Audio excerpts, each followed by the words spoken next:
People ask me about what is the criteria C, the personal engagement criteria.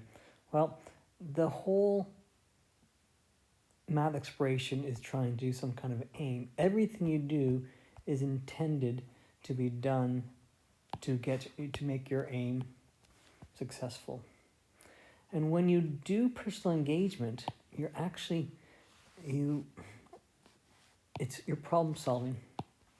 You have to demonstrate creativity and independence of thinking.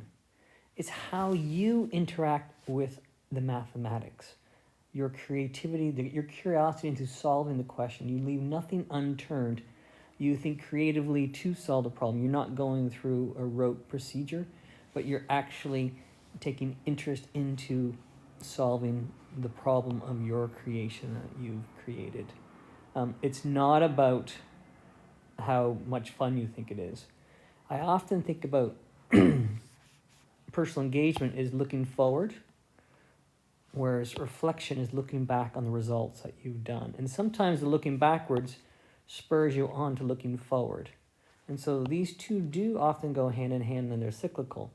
And the reflection part, it's not just a description of what the results imply. That would be just superficial. But it's also results in context exploration.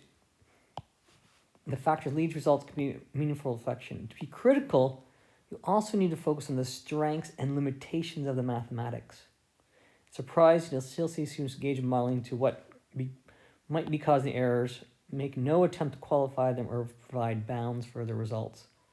Part of the reason for this might be that the reflections often take place at the end of the exploration. Reflections should happen in the body of the paper as they came up. So these two snippets are taken from the November 23 subject report, and they're written as teachers being the audience, but I think they can also be helpful for you. So personal engagement is looking forward, being curious and creative on solving it, and your independence of thinking, your interaction with the problem to be able to achieve your aim. And the reflection is once you've done your work, you reflect upon the results as they come up, what they mean, where the errors might be, and what might be the bounds of those errors. I hope this helps.